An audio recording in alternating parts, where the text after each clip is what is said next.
So on the specific day of day 51, we started out thinking that we would make it further than Ridgeway, but it did not happen.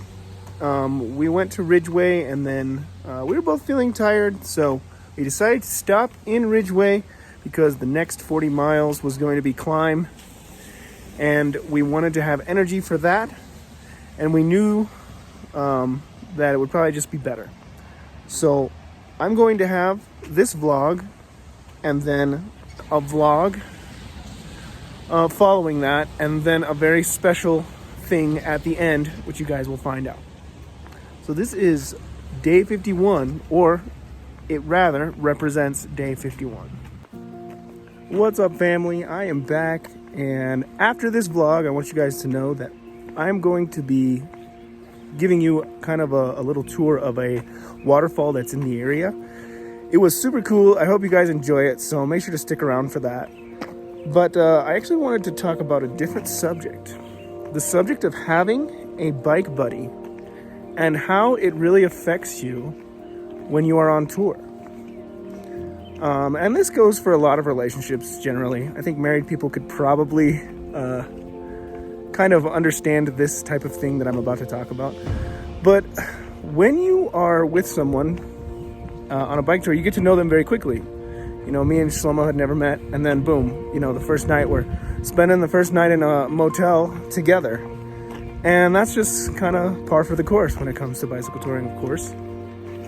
But one of the things that has really surprised me is that we have gotten on each other's nerves. There's been some conflict. And I don't think I think that's something that's pretty normal. That conflict is going to happen when you start to get to know someone, and you know, you start to know their habits. You start to understand like how they function, and maybe you don't understand how they function, and so it causes conflict.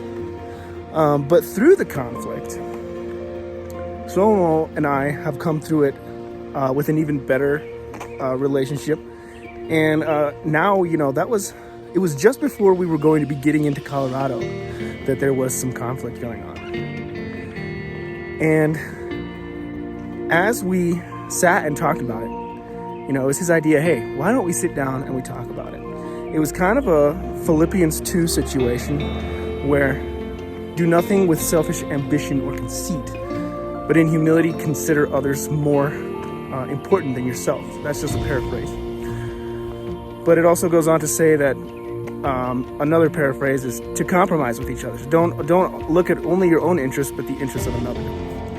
So when we sat down and we talked, you know, I didn't realize it was happening at the time, but you know, we were Philippians 2-ing it. Or if you Philippians 2 it, you're gonna get through it. We compromised. We talked about wants. We talked about needs. We talked about things that were bothering us. And we came through it a bit better. And you know, sometimes there's still conflict, but now we know how to deal with it. We talk about it. We do really well now. And I consider him a friend. I consider him, you know, a brother on this trip as we delve in the struggle together. If you stick around Shlomo long enough, you notice he has some life experience. He has advice. He has stories. And if you listen closely enough, you're going to learn something. And I really appreciate him for that, because I've already gathered some things that I know I'm going to be taking into regular life because of Shlomo. And so I just wanted to share that sometimes it's not easy. You know, you have to work with people. You have to consider their needs over yours. You have to compromise. And if there's anything that I wanted to kind of convey in this video, okay, sorry, I got interrupted there, but what I wanted to say is that the reason I'm putting it in the video is because it's for remembrance sake. If this is something where I'm trying to learn from what I'm doing, then this is important, having to do with the narrative of the journey and what happened. So I put this in the video to remember and to look back on. Shlomo, if you ever end up watching this video, appreciate you very much, man. Love you as a brother, and I can't wait to hit San Francisco with you, man.